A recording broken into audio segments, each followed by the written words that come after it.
It's important to remember APS is a for-profit company. They're asking regulators for permission to raise electricity rates. They say to pay for past costs and maintain a strong credit rating. But if they are granted a rate hike, not everyone would be impacted the same. Pampering requires power.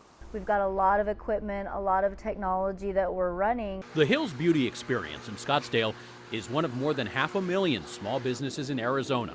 Electricity here especially important to day-to-day operations. But business owners like April, who operate in APS territory, already saw their bills go up once this year after commissioners passed a plan to cover APS's higher fuel costs.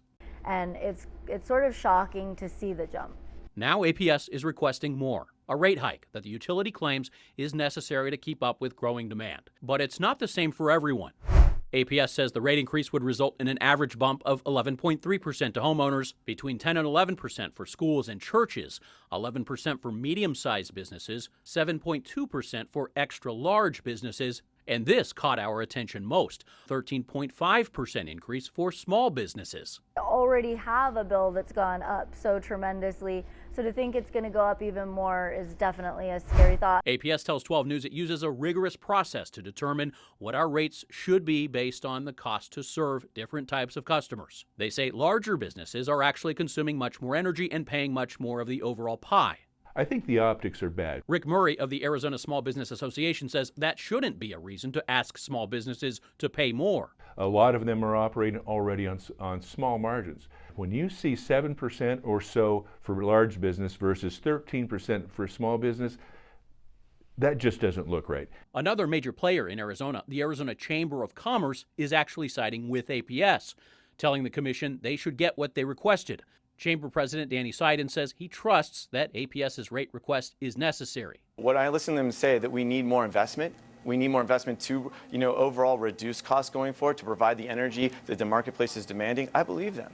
Do you have concerns that this will hurt small businesses more than the big dogs in town? I always have concerns. I mean, margins are tight right now, Joe, so we have concerns. But what I have a bigger concern about is if we don't fund and we don't invest, we become a state that falls behind. We become a state that has these blackouts, that has these brownouts. Murray used to be a board member of the Arizona Chamber. It's no secret APS writes very big checks to the Chamber. And certainly a lot of their members write big checks to the Chamber. And that's how the advocacy is developed within the Chamber. Is your position at all influenced by the financial clout that APS has? Yeah, I mean, again, absolutely not. As I've said, the Chamber has in the past weighed in at the CorpCom, even for non-member companies as well. So again, we support people who are thinking about the future of the state. Arizona's 5 elected corporation commissioners will ultimately decide what, if any, kind of rate hike APS should get. We know that APS needs to have a guaranteed profit of some level, but at what point is enough?